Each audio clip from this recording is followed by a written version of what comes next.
Hello everyone and welcome to this complete Premiere Pro course. In this training, we're going to learn Premiere Pro step by step, starting from scratch.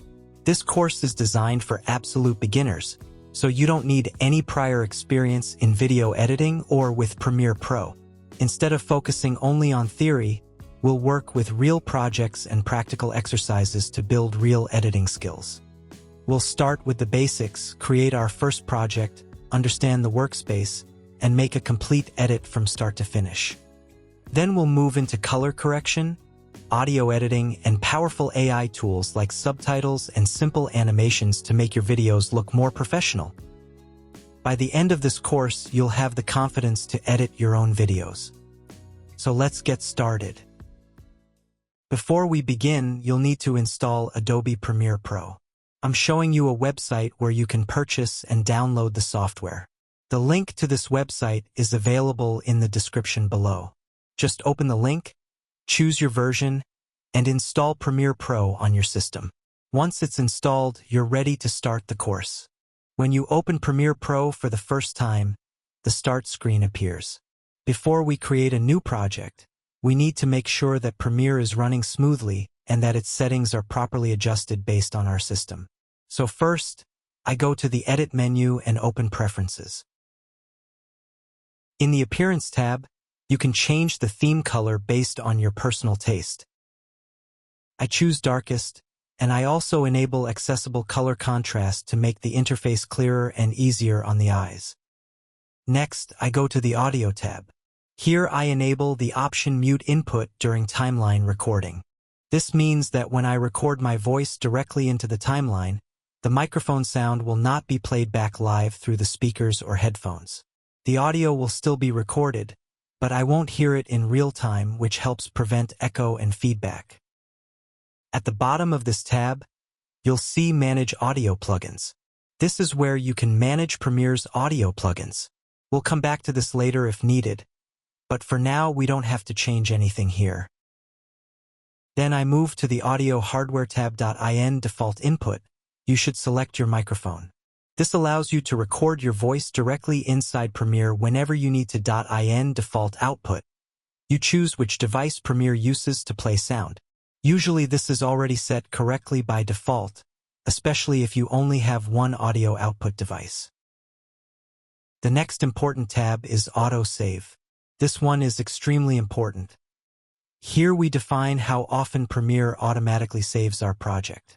This protects us from losing our work if the program crashes.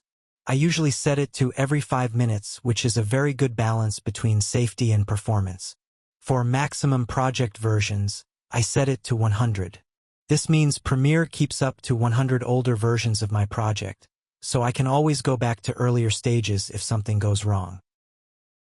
Next, I go to the Media tab. Here I set default media scaling to Fit to Frame. This way, if the size of a video is different from the sequence size, Premiere automatically scales it to match the sequence. Media cache files are temporary files that Premiere creates to make playback smoother and to speed up audio and video processing. These files help the timeline run more smoothly and improve overall performance. It's best to store the media cache on an SSD because it makes the project run faster, reduces lag and stuttering, and significantly improves Premiere's overall performance. From here, we can also delete old cache files. We just need to click on the Delete button. A little lower, I enable Automatically Delete Cache Files and set it to 30 days. This means cache files older than 30 days will be deleted automatically. This helps prevent storage from filling up, keeps the system clean, and improves Premiere's performance over time.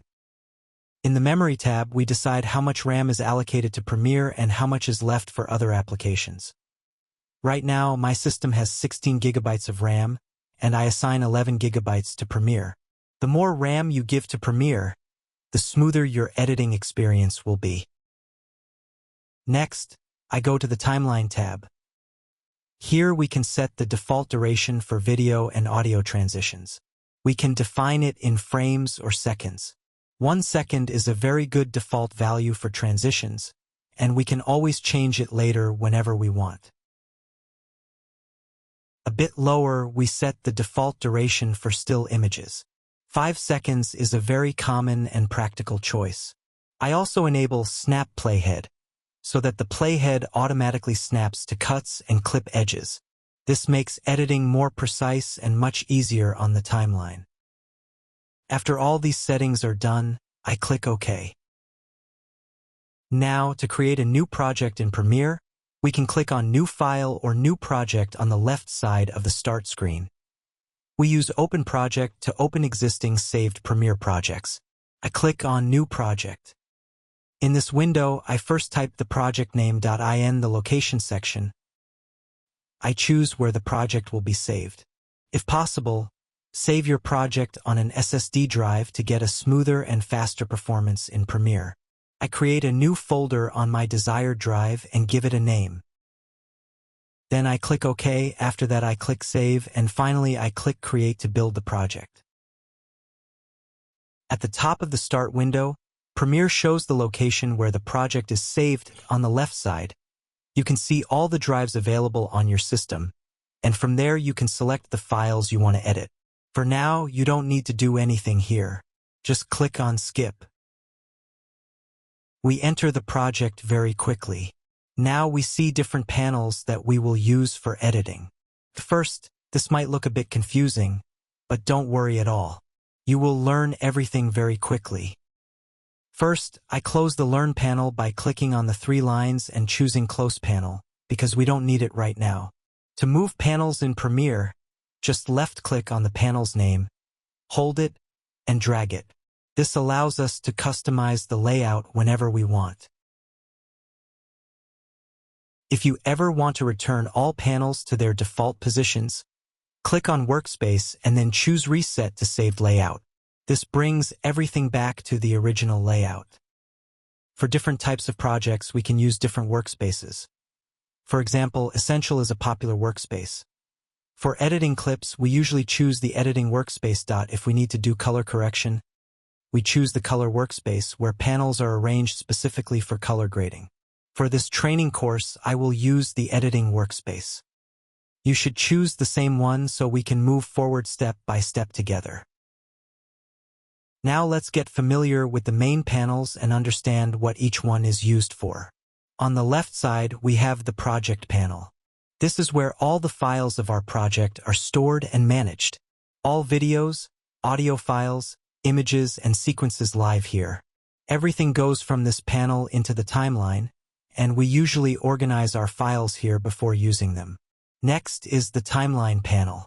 This is where real editing happens. We place videos and audio here, cut them, move them, arrange them, and build the final structure of our video.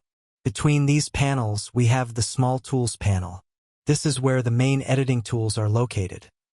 With these tools, we can cut, move, select, zoom, and generally work with clips in the timeline. At the top, we have the Program Monitor. This is the screen that shows us the final result of our edit.